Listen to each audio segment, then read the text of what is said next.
All right, guys, if you are really into smallmouth, you definitely had a great weekend up in New York.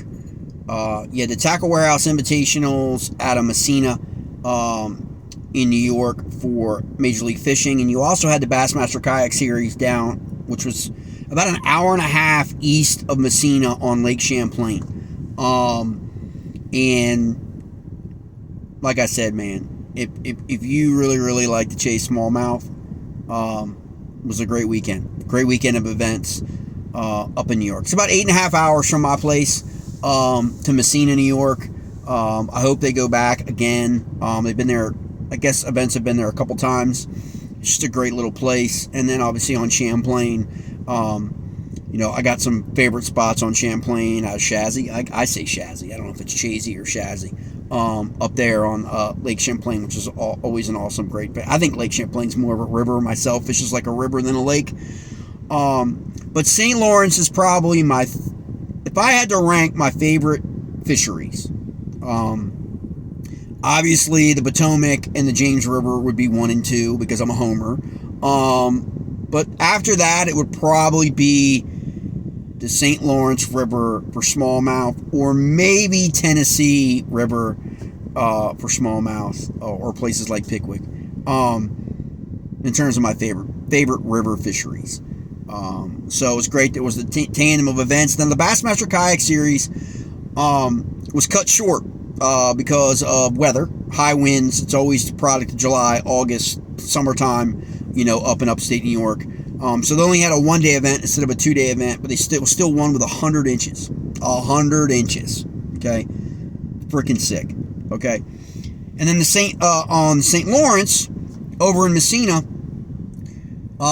Chris Johnson won again. Obviously, the family is freaking absolute hammers on that. I know the criticisms of Chris Johnson. I know the criticisms are coming. I know they always do. Again, I'm not a huge fan. Nothing against the Johnstons.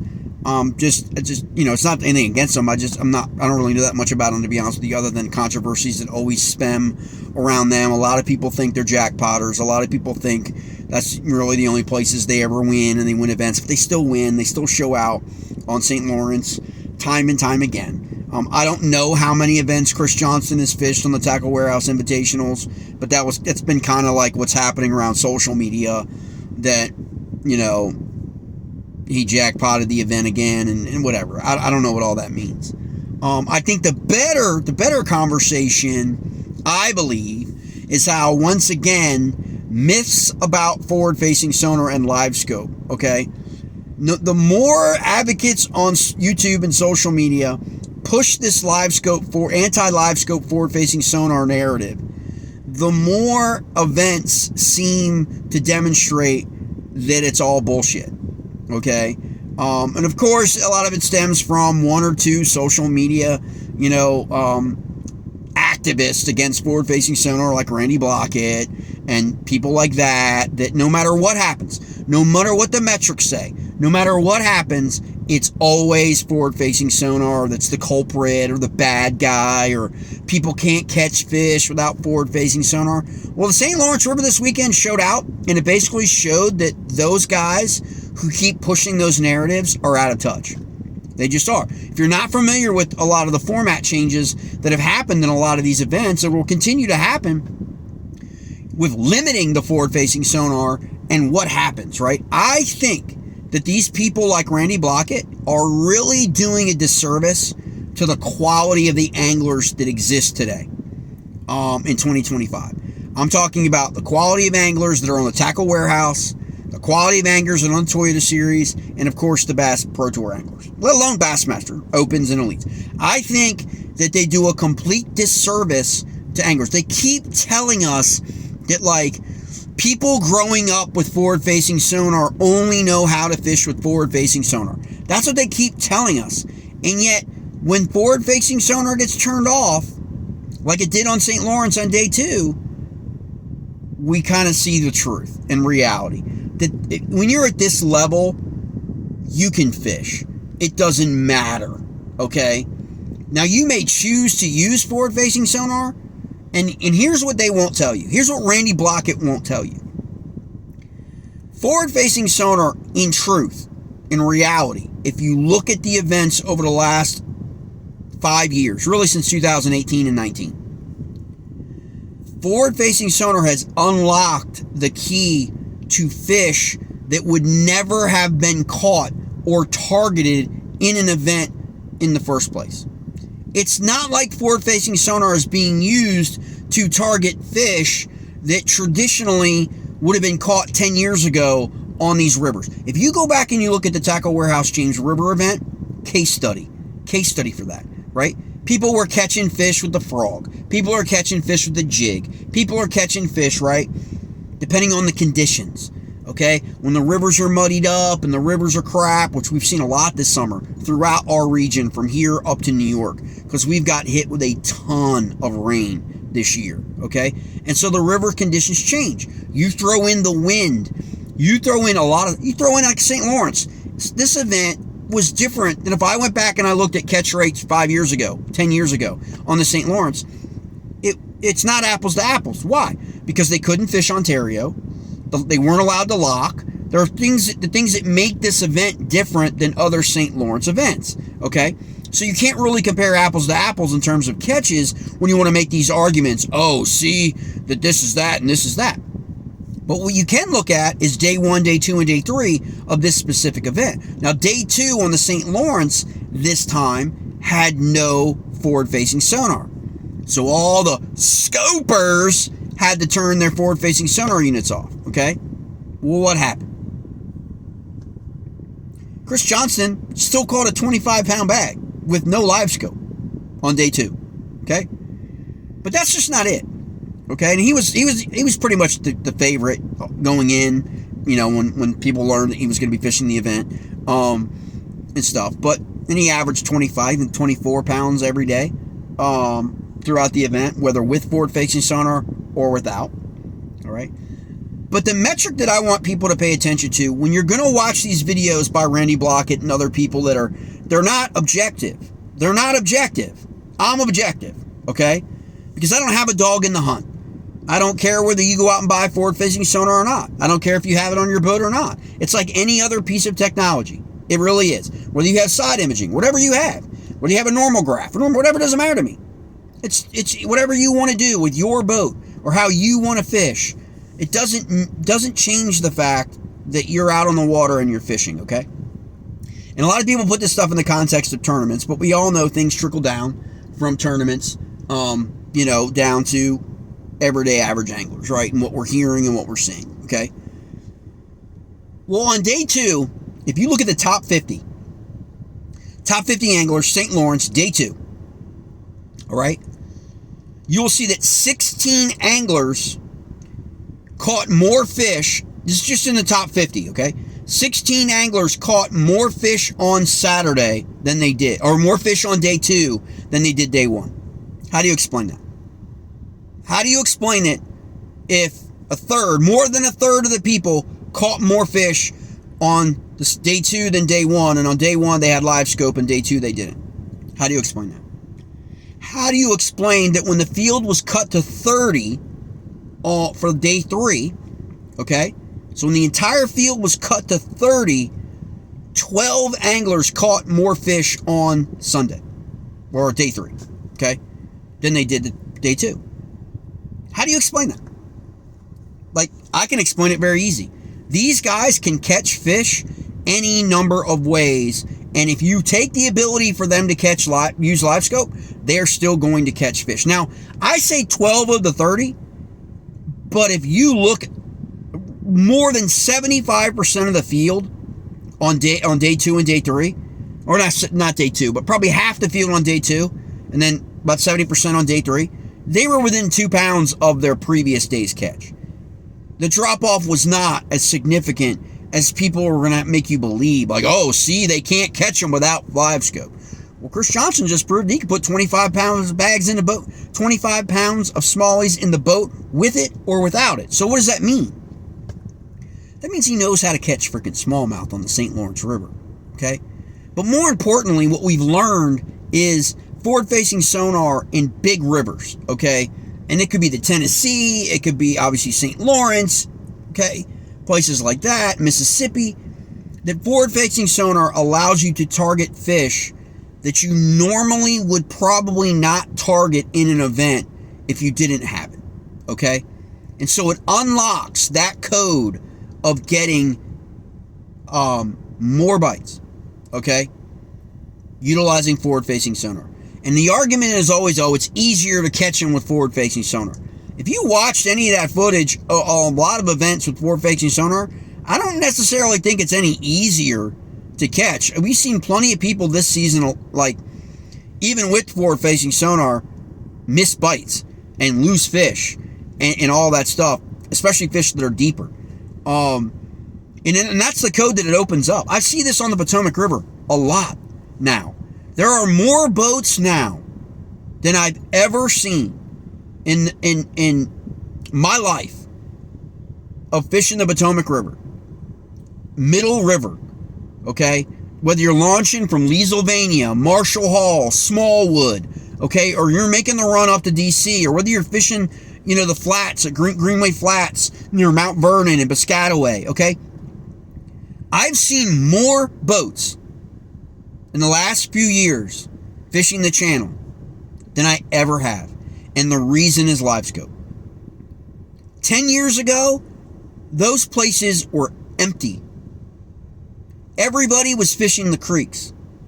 10 years ago, everybody was fishing the creeks. Mattawoman, Aquia, Powell's Creek, Potomac, okay?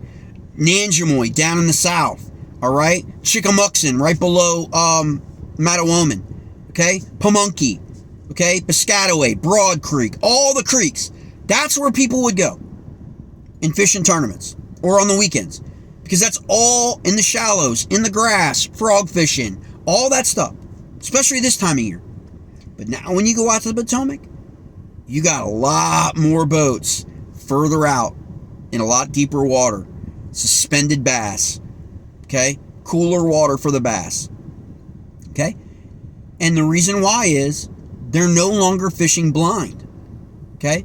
They can go out there and they can target bass because of the technology. And the anti-forward-facing sonar people want to have that ability taken away from you in tournaments. That's what they want. They want everybody to be in the shallows. They want everybody to be in the creeks. They want everybody to be in 5 feet of water or less, running the banks. That's what they want.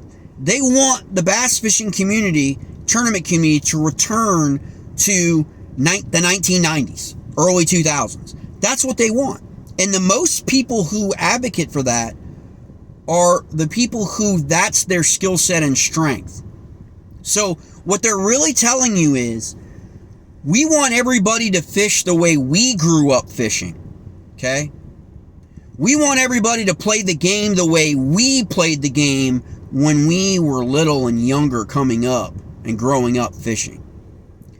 Which is totally dismissive to the fact that younger people today are growing up in an entirely different, like everything else, entirely different state, okay? From electronics, from our phones, to iPads, to Livescope, to social media, to everything, streaming and everything from the technology has brought us. Kids today are growing up in a completely different time and atmosphere and environment than we did. And what we're trying to say is, because they're growing up in that environment, we should take away all of the things that environment has produced that can make them better anglers, right? Nobody 20 years ago would have balked at new reel technology or new rod technology or new boat technology. Remember, like when the new horsepower, when we got the 300 horsepower, right? Nobody balked at that, like, oh, well, that's gonna... No. But because forward-facing sonar was so quickly adapted by younger generations, older generations like Randy Blockett, okay, from yesteryear, came down on the other side of that issue. Instead of taking the time, and I've talked to plenty of people that are older, that are my age, okay, that just don't have the commitment time and willing to put in the commitment to really just learn Livescope. They act as if, people like Randy Blockett, they act as if young kids are it's just like turning a video game on and they just automatically know how to play. Like, they're not giving these people, these kids and younger anglers, anybody younger, under 30, they're not giving any of these people credit for the amount of time that it has taken to master that craft. And at the same time, because they've mastered that craft, people like Randy belittle them, repeatedly belittle them. Okay, but Randy wouldn't belittle someone who mastered the jig back in the day, who totally just, one of my favorite old-time anglers, Lou Daves, right, who mastered worming, okay, throwing the worm like crazy, sick, okay, with a worm, when everybody else was like way behind him, okay, using the worm, okay. We didn't see that, okay. So there's something really odd about what we're seeing now, because there is an imbalance. People want to see a lot of catches, okay. People, I go back and I look, if you go back and you look at some of the videos that are out of like Iaconelli and back in the, I call the day, it's not that long ago, but like all the excitement and all that stuff, these people act like Mike Iaconelli and other anglers back then weren't using electronics, okay. What they were using was still the current technology at that particular time frame. They were still using that technology, okay? Okay, that wasn't live scope, but it was still the most advanced technology of the day. It wasn't like they were fishing without electronics, okay? That's not what was happening, regardless of what people want to say, okay? But now the electronics have gone one step further, okay? We've seen that in the last 5 years. But it is, it's unlocked the code to a lot of fish that were never targeted in any of these events. And I know that to be true because I've talked to people at the Potomac River. I've talked to people who have fished James River events. People that just fished heavy hitters, Smith Mountain Lake this year. They never would have gone and targeted those fish. You see it at Hartwell. You see it at Lake Murray. They never would have targeted those fish way out in the middle of these lakes 10 years ago. It would not, maybe you got one guy, okay, whose skill set would be like way offshore, right? It just didn't happen. Those fish have probably always been there. But in tournaments, we never had anybody targeting them. And today, people want to cry foul, okay? And it's actually gotten to where even when tournament trails are making changes, like MLF has made, like Bass is going to make next year, they're still not happy. And it's just like, because the reason is they want it to go away because they don't want the reality like the St. Lawrence exposed. That, yeah, there are some people whose primary means or skill set or go-to, we all have our confidence baits, right? Like maybe scoping is their confidence, okay? And didn't catch as many on day 2, okay? Because maybe when they practiced to go out there. But what I'm finding now with this one-day event with Livescope is it really, really goes to strategy. It really goes to the broader mindset and strategy that these anglers are employing come event day.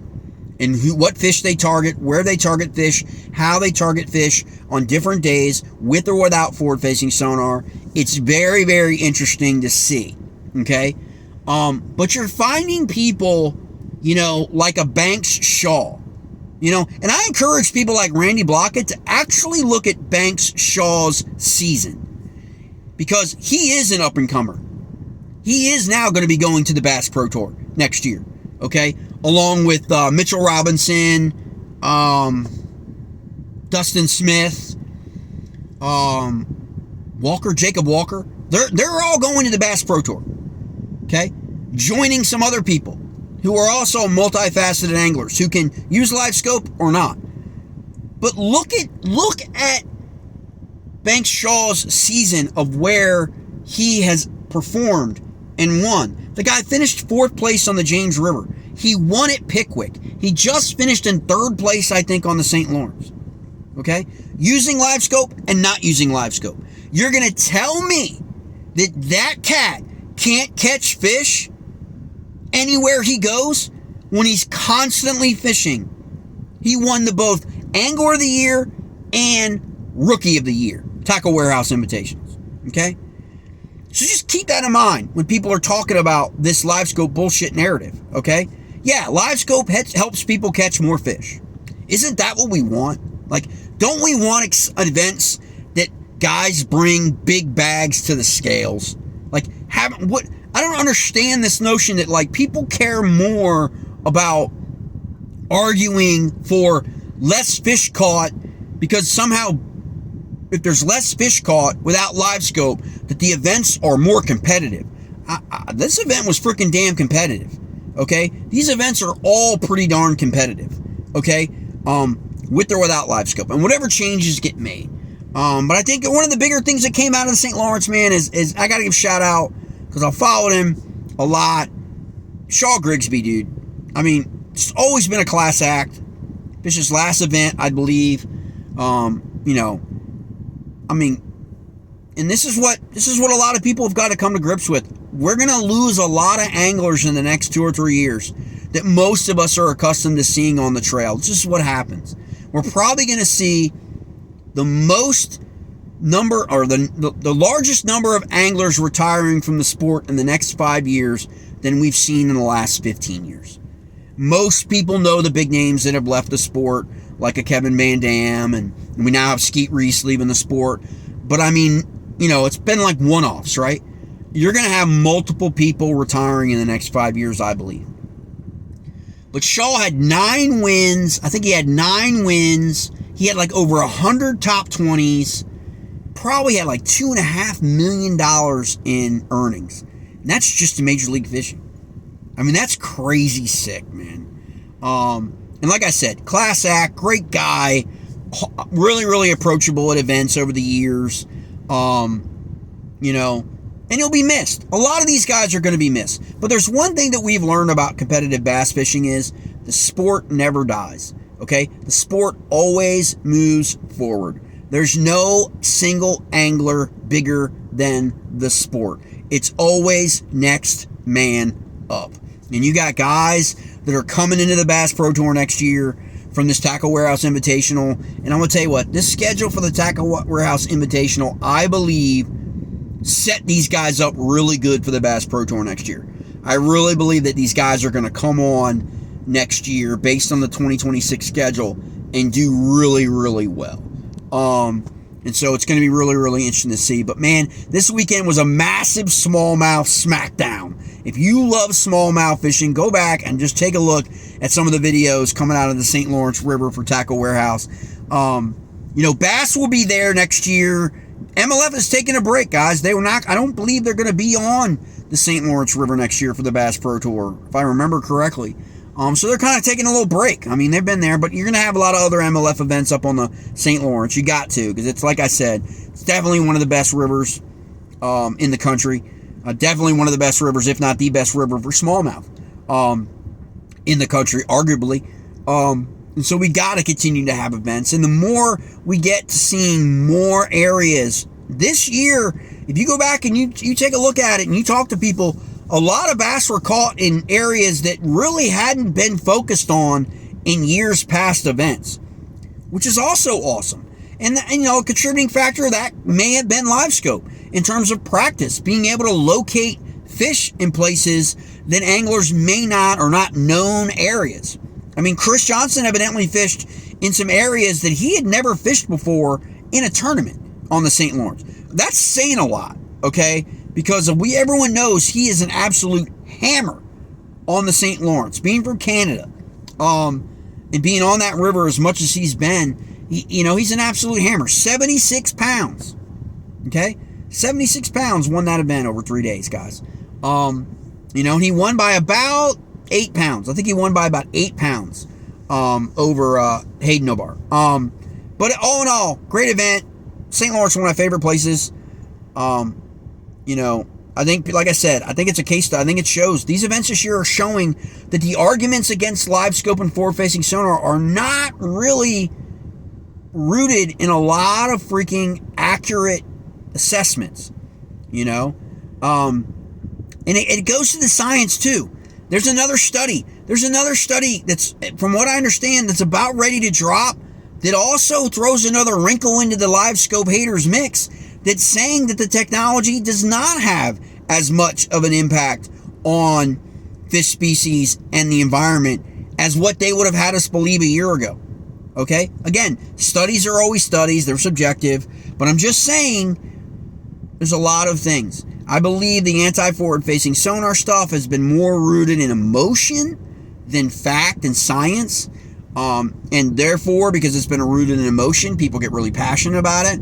And there's reasons why these series have got to look at it to appease people and their fan base. It doesn't mean that it's right or wrong. It's just a business decision. But when they see, you know, potentially that it doesn't change the game, that changing the rules for bass next year isn't really going to move the needle all that much in terms of events, and may not even really move the needle all that much in terms of viewership, then the decision really becomes, you know, open it up, right?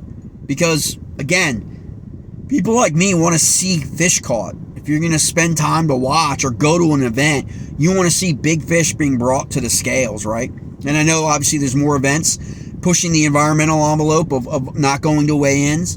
And so if you're watching it or you're live, you know, or live streaming it, which is going to be, obviously, you know, less people are going to go to on-site events that don't have weigh-ins if they can watch it on their phone or on TV at home, or stream it, right, from their phone to their TV and watch events from MLF Live or Bass Live or whatever it is. People want to see catches. They want to see more bass being caught. You know, if you remove that and we go backward and we start seeing more Sabine-like river events, and I know there's people who love that stuff, and I'm like, I don't get it, man. The anglers don't love that shit. They don't love that grind. They don't love that stuff. When 30 pound, 35 or 36 pounds wins an event over 3 days or 4 days, like, guys, man, I was like, we can't go backward. Like, we just can't. I mean, like, and we're going to try to, and we're going to try and mix things up, but St. Lawrence proved it, man. For at least for smallmouth and big rivers like that guys are still catching them, man. Take the Livescope away, they're still catching them. So, like, it's like, what are we doing, right? I mean, we got to figure it out, because, again, man, people just love to see catches, man. High catch rates, big bass. That's what we should be focusing on. We should be focused on looking in the rearview mirror. We shouldn't be focused on looking and caring too much about people that are, you know, heading into retirement, the retirement age. You know what I'm saying? Like, okay, like, they spent 20 years. We're evolving and we're moving forward.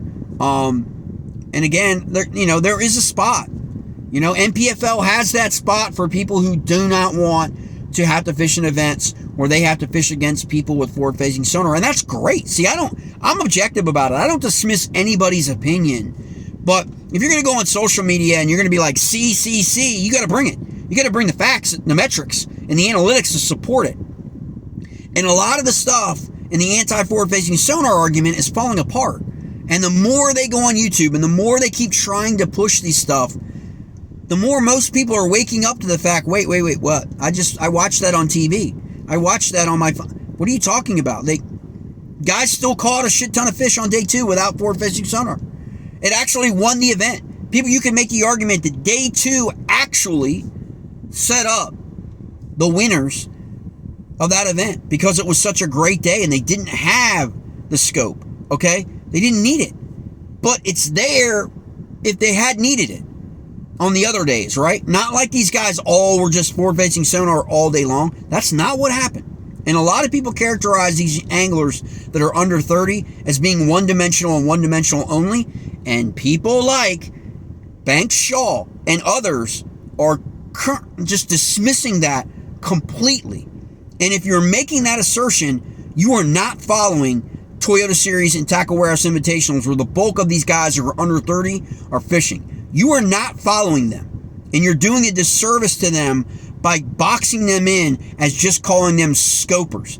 Yeah, they can use that technology, but they can also pick up a jig, they can also pick up a frog, pick up a spinnerbait, and freaking crush them. And I'm really looking forward to 2026 because a lot of these guys are going to come up and they're going to prove a lot of these people wrong. Because even when forward-facing sonar may be an option to be used in an event, you're going to find some of these guys absolutely putting a beat down on those bass with other more traditional, as the anti-forward-facing sonar people would say, techniques and presentations. These guys are a lot more skilled than people like Randy Blockett are giving them credit for.